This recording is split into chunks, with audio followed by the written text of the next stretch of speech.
Vamos a, en esta mañana, comenzar nuestra serie en Primera de Pedro.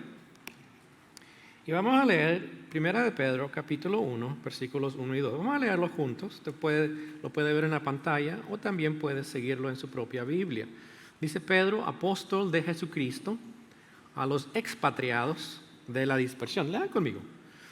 En el Ponto, léanlo conmigo, Galacia, Capadocia, encuéntralo ahí porque creo que se quedaron, Asia y Bitinia.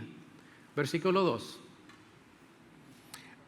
Elegidos según la presencia de Dios Padre en santificación del Espíritu, para obedecer y ser rociados con la sangre de Jesucristo. Gracia y paz sean multiplicadas. ¿Está diferente? ¿Sí? Estamos hablando dos idiomas diferentes. Okay. Qué bueno que no es inglés y español.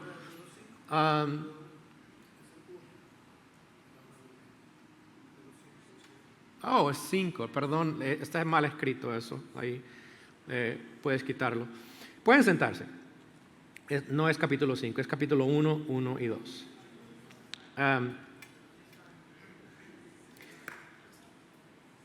Esta mañana tenemos la oportunidad de empezar esta nueva serie, viviendo como personas redimidas.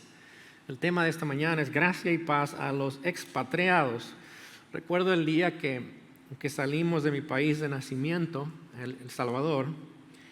Caminábamos para tomar el autobús y pasamos por mi escuela esa mañana.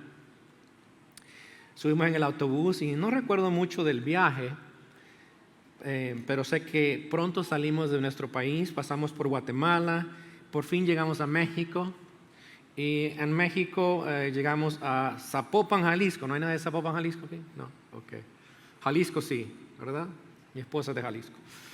Duramos más o menos un mes en Jalisco. Después de ese tiempo tomamos un avión para Tijuana y de ahí cruzamos a los Estados Unidos. Nos llevaron a mi mamá y a mis dos hermanas hasta donde vivía una hermana mía. Y algo tomó como 2 horas desde la frontera hasta la casa de ella. Y Juan conoce esta área. Lo primero que me impresionó de este lugar, había un rótulo que decía Lucky. ¿Te acuerdas de la tienda Lucky? Que estaba ahí creo que es en Chapman. Pero yo lo leía, obviamente en español, para mí era como Luchi, no sé, decía, wow, y las luces me impresionaron. Brillante todo, muy diferente estar en este país. Y sabe, como inmigrante también tuve que adaptarme a la cultura, que no fue fácil inicialmente. Mi primer año de escuela fue muy difícil. En una escuela en Los Ángeles, comencé el 6º grado, no sabía hablar en inglés, obviamente esto me afectó, que no podía comunicarme, y además descubrí algo muy interesante, es que los estudiantes eran muy mal portados. Y realmente quedé aterrado de lo que pude mirar en un salón de clase. Y bueno, duramos un año en Los Ángeles, luego volvimos al condado de Orange, donde vivimos por mucho tiempo.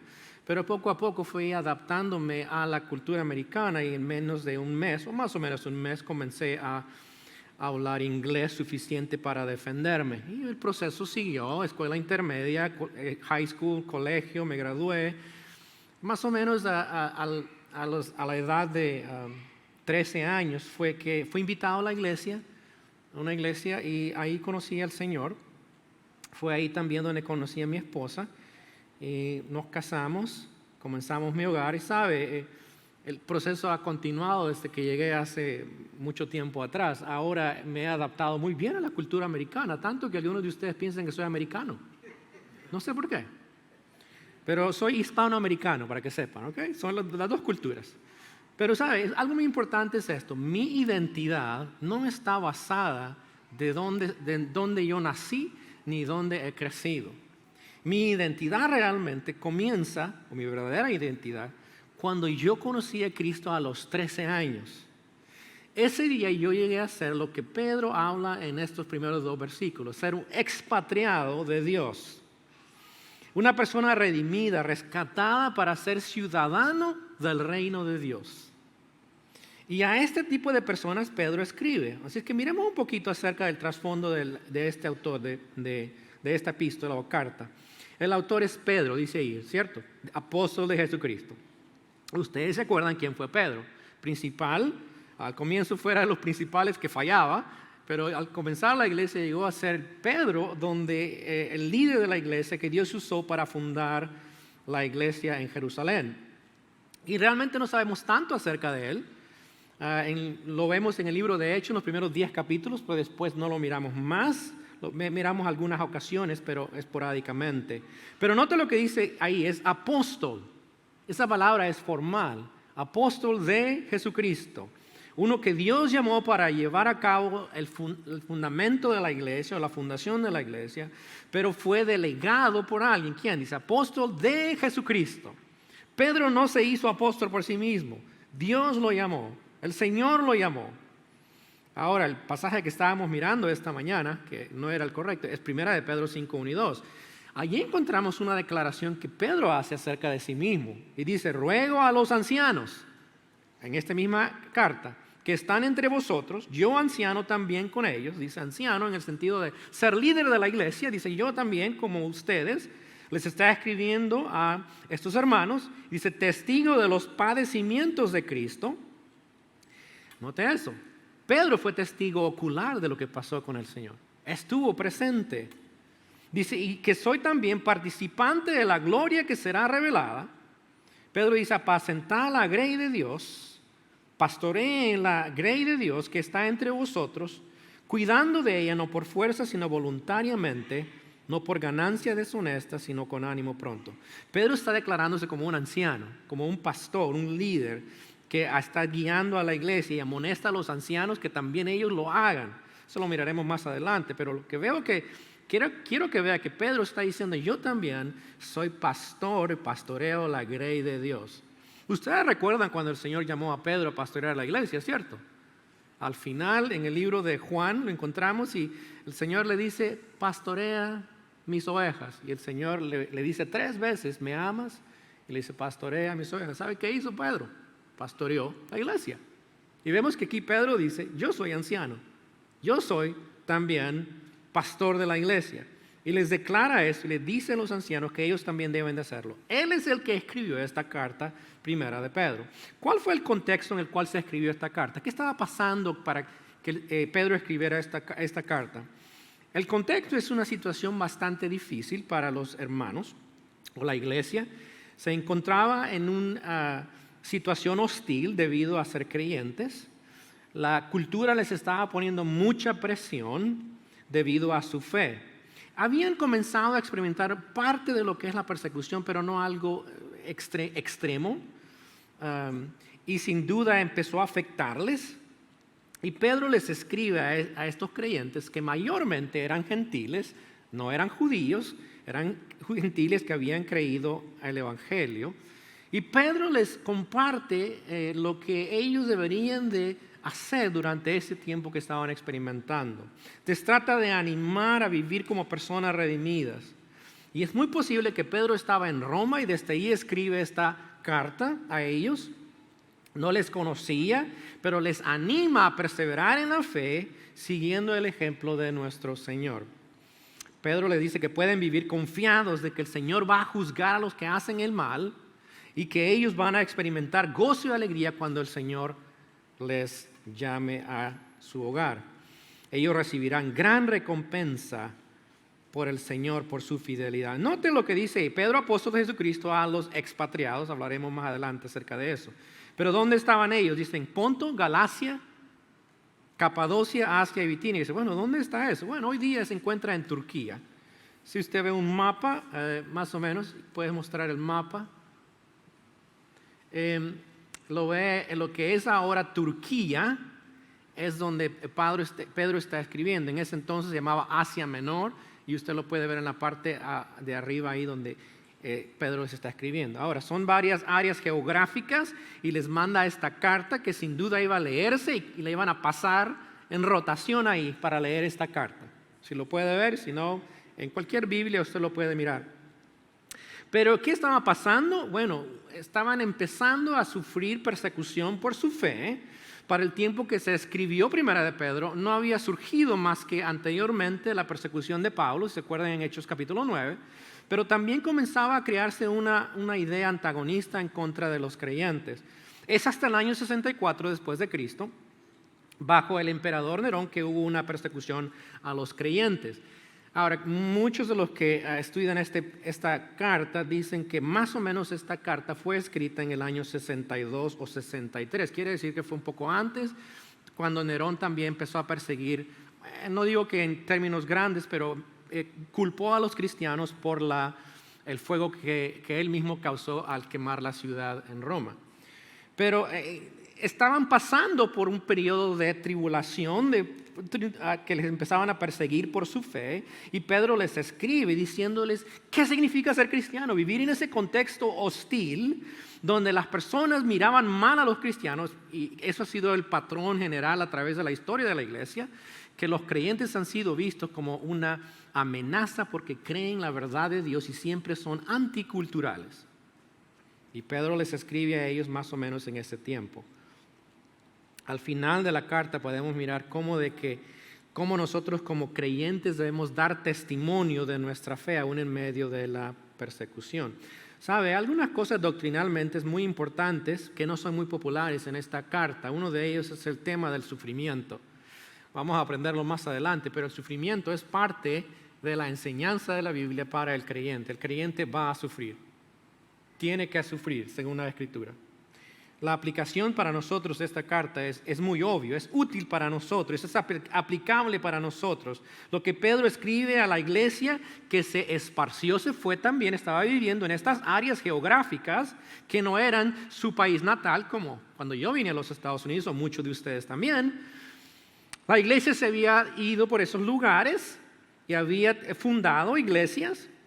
Ahí estaba el contexto, era una iglesia, eran las iglesias que estaban en esa área, en el área de Asia Menor.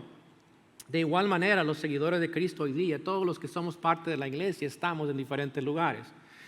Y no solamente en Tyler, ya saben ustedes, está a través de todo el mundo. Así es que esta carta aplica también a nosotros, a los redimidos, rescatados del pecado para vivir para Dios en un mundo que es hostil al Evangelio. ¿Qué son algunas cosas que aprendemos de este libro? Ve algunas cosas que vamos a aprender de este libro. Primero, nos habla de la base de nuestra fe en Cristo. Nos enseña también de cómo vivir de una manera santa. Nos enseña a crecer en la fe por medio de la palabra de Dios. Nos enseña cómo vivir como pueblo de Dios anunciando su mensaje de salvación a otros. Nos enseña cómo vivir como extranjeros y peregrinos de este mundo, cómo someternos a las autoridades. Cómo vivir en nuestras relaciones como creyentes también, en relaciones entre empleados, jóvenes, esposos, unos a otros como comunidad. Nos enseña el rol y el carácter, función de la esposa y del esposo cristiano. Nos enseña la manera de tratarnos y servirnos unos a otros como redimidos del Señor. La manera también que los líderes y pastores deben dirigir la iglesia. Y la manera también de resistir a nuestro enemigo Satanás. Todos son temas que vamos a mirar en este libro. Es tan importante, ¿cierto? Al mirar esta lista usted dice, ¿relevante o no? ¿Aplicable para nosotros? Claro que sí. Así que no quiero que se pierda lo que vamos a estar viendo. Vea un bosquejo práctico de este libro. Primero, ¿cómo llegamos a ser cristianos o redimidos? Capítulos 1 al capítulo 2, 10. Número 2, ¿cómo debemos vivir como cristianos redimidos en el mundo antagonista a nuestra fe? Eso del capítulo 2, versículo 11 al capítulo 4, versículo 11. Y número 3, ¿cómo debemos hacerle frente al sufrimiento como cristianos redimidos en un mundo antagonista a nuestra fe?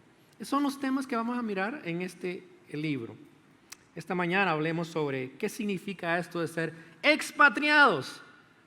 ¿Qué significa ser esto? Número 1, los expatriados de Dios han sido escogidos por Dios. Pablo dice a los expatriados. ¿Sabe qué es esa palabra? Si no la sabe en español, es un poco rara, ¿verdad? No es tan común. Significa inmigrante residente. Ustedes, los inmigrantes residentes, les escribe Pedro estas palabras. Habían sido expatriados, bien, como les dije, llegaron a esas áreas geográficas. Muy posible que son los que comenzaron la iglesia, llegaron a Jerusalén, escucharon el Evangelio, fueron a esas áreas en Asia Menor, llegaron a ser creyentes. No estaban viviendo en su país natal, eran inmigrantes, residentes en esas áreas, pero a la vez Pedro está usando esa palabra para mostrarles que ellos también eran también residentes, inmigrantes debido a su relación con Cristo. En pocas palabras, Pedro está usando esta palabra de una manera figurada para decirnos que espiritualmente nosotros también estamos así en este mundo. Somos inmigrantes residentes. ¿Qué le parece eso? Miren lo que dice 1 de Pedro 2:11. Lo dice también Pedro. Amados, dice, yo os ruego como extranjeros, ahí está la palabra, y peregrinos, que os abstengáis de los deseos carnales que batallan contra el alma. Como creyentes, ¿sí ve? El lugar donde ellos estaban viviendo, les dice, ustedes son inmigrantes, porque no pertenecen a este lugar como creyentes. Y en otros pasajes en la Escritura también nos muestra de que nosotros somos inmigrantes en este mundo. No importa cuál es nuestro estatus legal en los Estados Unidos, la realidad es esta: si eres creyente, eres inmigrante en este mundo, donde quiera que estés. Filipenses 3:20 nos dice mire lo que dice, mas nuestra ciudadanía, ¿dónde está? Está en los cielos, de donde también esperamos al Salvador, al Señor Jesucristo. Tú eres creyente, eres ciudadano del cielo. Esa es tu verdadera ciudadanía. Este planeta, este mundo, no es tu hogar. En el Antiguo Testamento miramos que muchos de ellos también se consideraban esto, se consideraban extranjeros y peregrinos. ¿Cómo puede mirar esto en la Biblia? Muy interesante. En el Antiguo Testamento los que seguían al Señor también pensaban de esa manera. Tenían la idea de que eran peregrinos en este mundo. Mire Hebreos 11:13. Dice, conforme a la fe, muchos de estos hombres y mujeres, todos estos sin haber recibido lo prometido, sino mirándolo de lejos, las promesas de la venida de Cristo, creyéndolo y saludándolo y confesando que eran, ¿qué? Extranjeros y peregrinos sobre la tierra. Estos hermanos en la fe nuestra, que eran del Antiguo Testamento, también decían que eran extranjeros y peregrinos de este mundo. Yo sé que la mayoría de nosotros que estamos aquí, estoy diciendo mayoría, no los he contado, no tengo las estadísticas, pero la mayoría de nosotros entendemos que es ser un inmigrante, ¿cierto? Venimos de otro país, llegamos a los Estados Unidos, como lo que les conté esta mañana acerca de nosotros, o de mi persona. Y algunos ya hemos llegado hasta ser ciudadanos. Nos sentimos muy cómodos, ¿cierto? Yo he vivido personalmente casi 40 años en este país, así es que yo lo considero mi país, ¿cierto? Y estoy muy cómodo y me considero americano y no tengo deseos de volver a mi país de origen. Y como ciudadanos también entendemos que tenemos derechos también en los Estados Unidos, ¿cierto? Y cómo deben de tratarnos las leyes porque somos ciudadanos. Pero escuche esto. Pero como creyentes tenemos que entender que si nosotros no somos tratados como nosotros queremos ser tratados o como debemos ser tratados en nuestro país, eso no es tan importante. ¿Por qué? Porque nuestra ciudadanía no es en este mundo. No estamos esperanzados en este país. Este país no es nuestro hogar permanente. Somos extranjeros y peregrinos de este país, de este mundo. Y la Escritura es clara de que aunque sí tenemos nosotros esta ciudadanía aquí en este país con los derechos, realmente no pertenecemos aquí. Nuestra lealtad no está en los Estados Unidos. ¿Sabía eso? No está en ahí. Ni Colombia, ni Venezuela. ¿Y qué más? No sé cuántos más países. México. ¿Dónde está nuestra ciudadanía? En el cielo. Ahí pertenecemos. Somos legales de allá, somos ciudadanos de ese país y tenemos mucho más que nos espera a nosotros como ciudadanos del cielo. Vivimos en el mundo, pero no somos del mundo. No vivimos como el mundo porque somos, ¿qué? Ciudadanos del reino de Dios. Y Pedro dice, ustedes son peregrinos, ustedes son inmigrantes residentes. Pero segundo, vea lo que les dice a ellos. Dice, de la dispersión, ya hablamos sobre eso. Estaban por varios lugares. ¿Dónde están los creyentes hoy día? Por todos lados, esparcidos. Estos creyentes gentiles vivían en esa área, Asia Menor, en esas provincias romanas, y no sabemos por qué seleccionaron ese lugar, pero estaban ahí. Y ahí donde estaban, Pedro les dice, ustedes son la iglesia esparcida, que son inmigrantes residentes, pero la ciudadanía de ustedes está en el cielo y deben de vivir como ciudadanos del reino de Dios. Como creyentes nosotros hemos sido rescatados por Cristo, hemos sido llamados para llevar su mensaje donde Dios nos ha puesto. Dios nos trajo a este país, aquí vamos a compartir este mensaje. Si Dios nos manda a otros países, tenemos que llevar ese mensaje allá donde Dios nos mande. No debemos de pensar en el lugar geográfico como nuestro lugar de permanencia. Es decir, yo voy a vivir en los Estados Unidos para siempre hasta que me muera. No, momento. Este no es tu país de origen. Esa ciudadanía está en el cielo. Y si Dios te dice, te quiero en otro lugar, quiero que lleves el mensaje, quiero esparcirte más allá, debemos de estar dispuestos a ir. La pregunta que debemos hacernos es, ¿estoy donde Dios quiere que esté en este momento? Si la pregunta es sí, también podemos preguntarle al Señor constantemente, Señor, este es el lugar donde tú me quieres, por ahora y por los años siguientes. Y Dios nos va guiando a nosotros también como iglesia, donde Dios quiere tenernos. Debemos de entender eso. Y Pedro les dice a ellos, ustedes son los esparcidos. Pero mira, en versículo 2 también dice algo muy importante, dice elegidos. ¿Son elegidos por quién? Mire lo que dice, elegidos según la presencia de Dios Padre. Esa palabra elegido está conectada con extranjeros y peregrinos. Y es importante porque está estableciendo el contraste. Son extranjeros y peregrinos, pero son elegidos de Dios Padre. ¿Sí ves esa conexión? No son cualquier extranjero, no, son elegidos por Dios Padre. Eso es lo que está diciendo. Y aunque los creyentes viven en este mundo, no son de este mundo porque son elegidos por Dios para no ser de este mundo, sino para ser sus hijos. Esto quiere decir que como extranjeros elegidos de Dios, nunca va a haber una perfección en ajustarse a este mundo.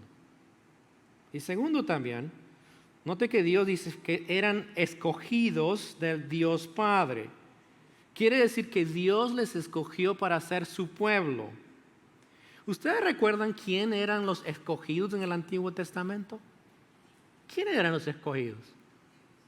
No es pregunta muy difícil. ¿Quiénes? Israel, ¿cierto? En Deuteronomio 7, 6 y 8, miren lo que dice. Tú eres pueblo santo para Jehová tu Dios. Está hablándole de Israel. Jehová tu Dios te ha escogido, está la palabra, escogido, para ser, dice, hacerle pueblo especial más que todos los pueblos que están sobre la tierra. Y les explica por qué también. Les dice, no por ser vosotros más que todos los pueblos os ha querido Jehová y os ha escogido, pues vosotros erais el más insignificante de todos sus pueblos, sino por cuanto Jehová os amó y quiso aguardar el juramento que juró a vuestros padres, os ha sacado Jehová con mano poderosa y os ha rescatado de servidumbre de la mano de Faraón, rey de Egipto. Cuando Pedro dice, ustedes son los escogidos por Dios, está diciendo, no que ustedes son nuevo Israel, algunos lo creen, yo no lo creo, pero sí está diciendo que ahora hay un pueblo especial de Dios que Dios ha escogido, que son parte de la iglesia o son la iglesia de Cristo. Ellos han sido escogidos, son ahora el pueblo de Dios. Y ese es el tema que Pedro va a desarrollar en esta carta. Cómo los creyentes son el pueblo escogido de Dios. Y note que dice que fueron escogidos como, según la presciencia de Dios. Esa palabra presciencia es un poco rara para nosotros, no la escuchamos. ¿Sabe? La palabra literalmente es prognosis. ¿Han escuchado esa palabra? Prognosis. Y quiere decir conocimiento anticipado o pensamientos por adelantados. Y la usamos esta palabra en asuntos clínicos. Pero la idea no es solo que Dios nos vio como elegidos desde la eternidad. No solamente la idea es esa, sino que Dios soberanamente, algo activo que Dios hizo, nos escogió para ser suyos. Eso es lo que quiere decir esa palabra. Dios, mucho más antes que nosotros existiéramos, nos escogió a nosotros para ser su pueblo. Y eso tiene unas implicaciones muy importantes. Si tú estás pasando por circunstancias difíciles, si tú estás sufriendo en este momento, es lo que le escribe a ellos. Pedro le dice, quiero que sepan que ustedes son extranjeros y peregrinos de este mundo, pero son elegidos desde la eternidad por Dios para ser suyos. ¿No le trae confort eso, ánimo? Dios te escogió para ser suyo para siempre. Tú eres su pueblo, tú eres hijo de Él y Dios te escogió para ser de Él.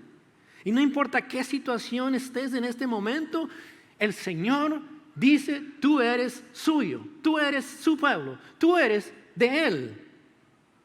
Y tienes un futuro con Él.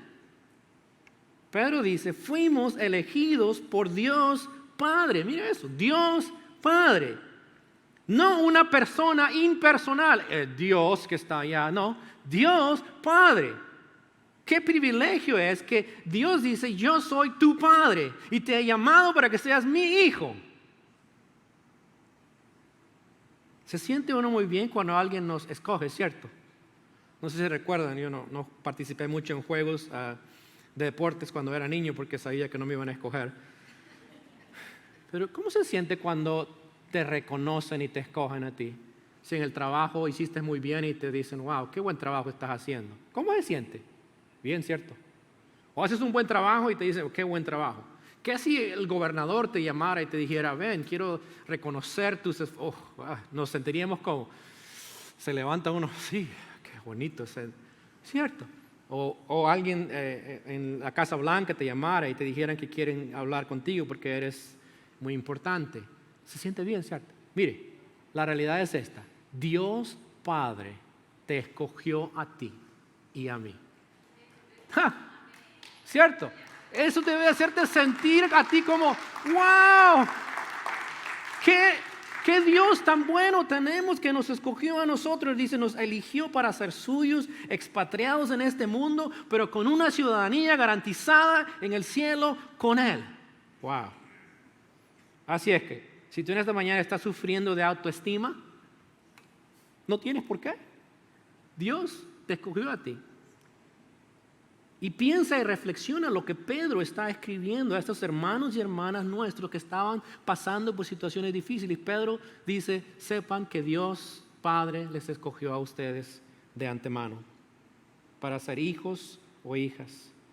Y además Pedro va a hablar más adelante la herencia que tenemos. Y sabe, la herencia que describe que tenemos dice inmarcesible. Dice que no se marchita, que es permanente, que nadie se la puede robar. Es increíble lo que Pedro nos enseña en este libro. Así es que como expatriados de Dios, no solo fuimos escogidos por Dios, pero mire, en segundo lugar, fuimos santificados en el Espíritu Santo. Versículo 2, en santificación del Espíritu. Quiere decir, soberanamente Dios Padre nos llamó para ser amados de Él, pero el Espíritu Santo tuvo una parte activa en nuestra salvación. El Espíritu Santo fue el que nos trajo al Evangelio.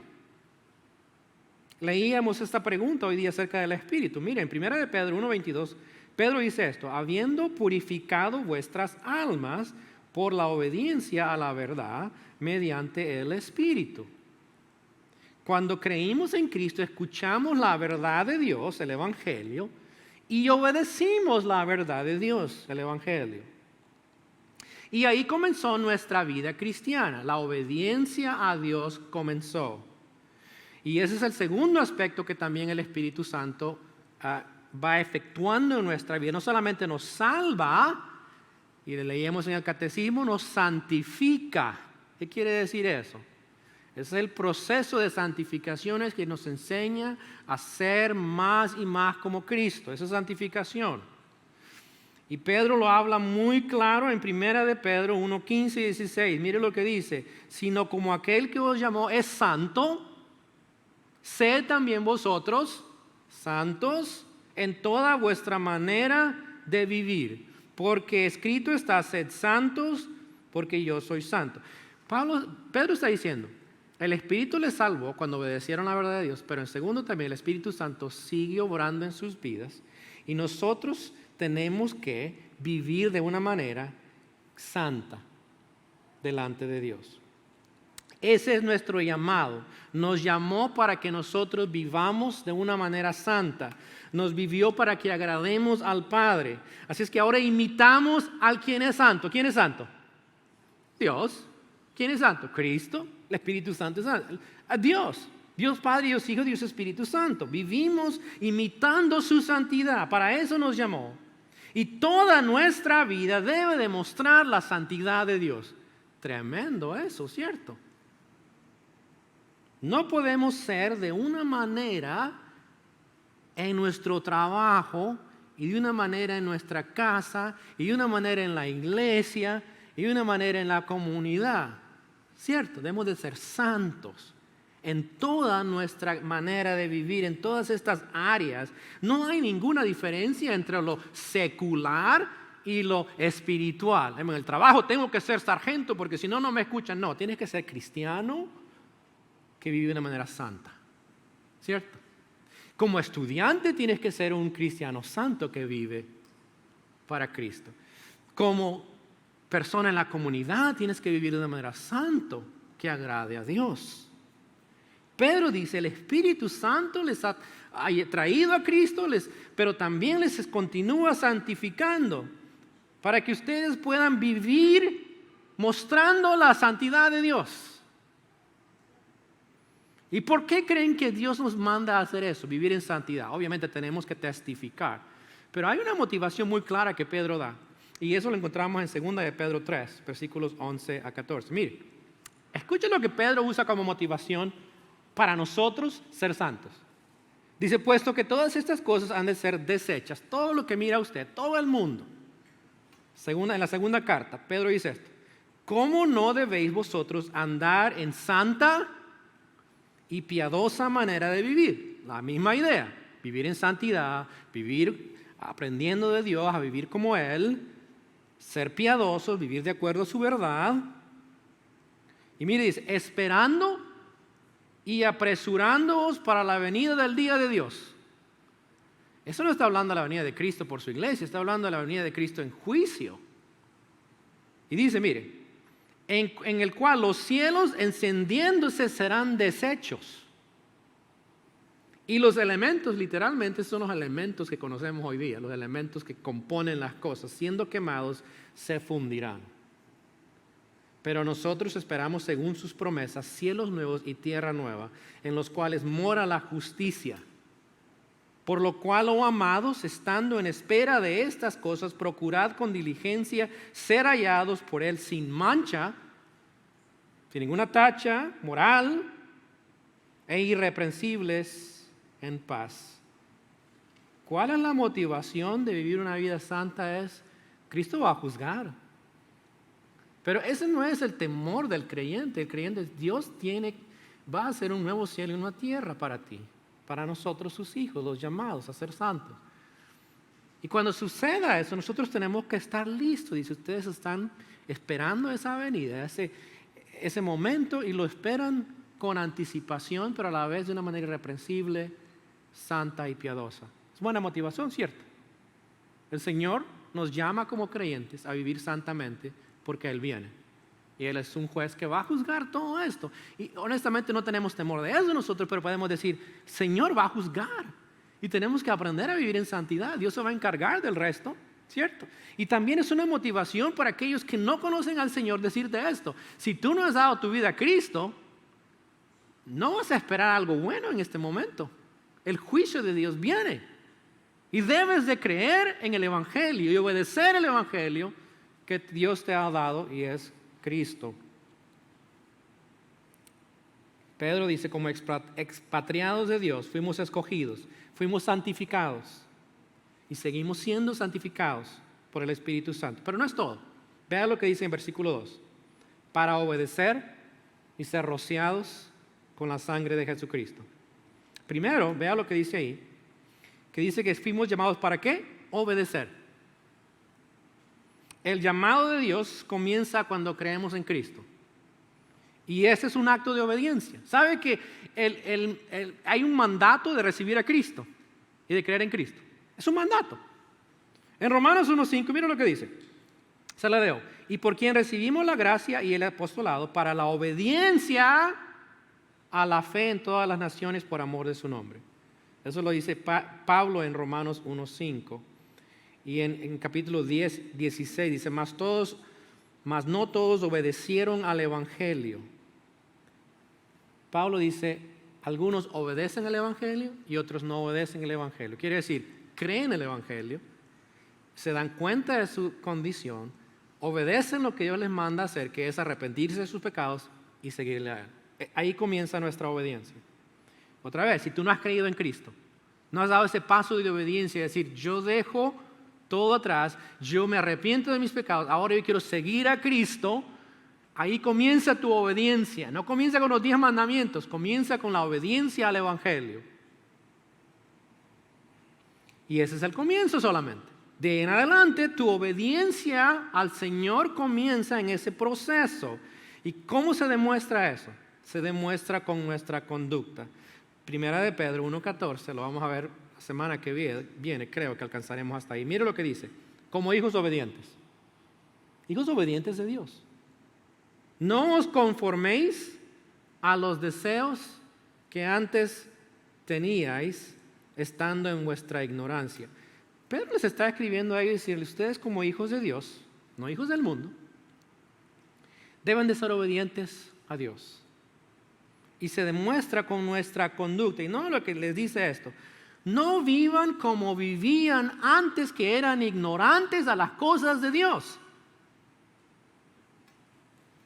Antes de creer en Cristo, estos creyentes obviamente no conocían el Evangelio, eran gentiles, no conocían el Torah, no conocían la Escritura, no conocían nada, estaban viviendo en ignorancia.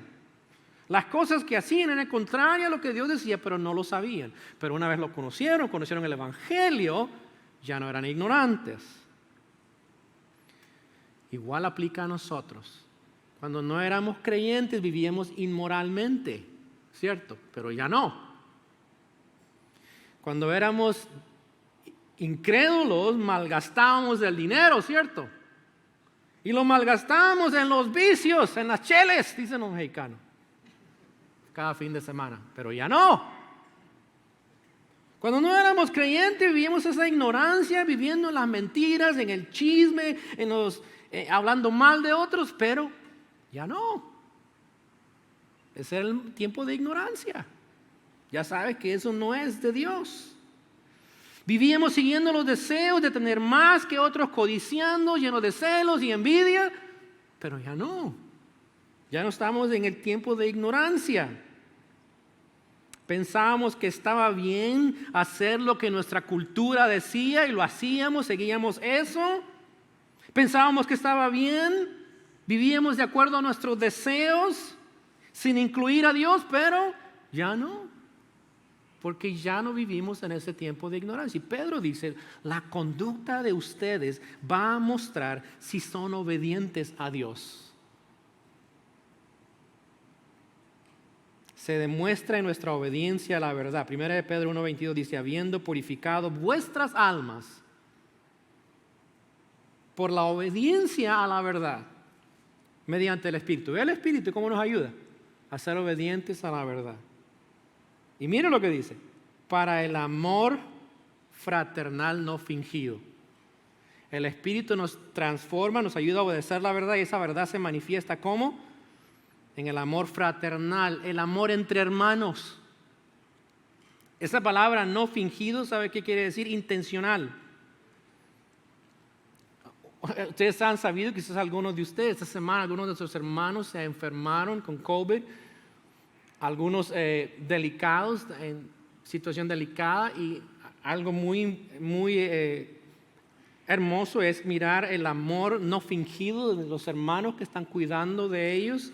Algunos de ustedes estuvieron llevando comida y eso es un amor no fingido, intencional. Llevaron comida, algunos han estado tratando también de ayudarles de otras formas, hablando con los doctores llevando sus recetas a la farmacia.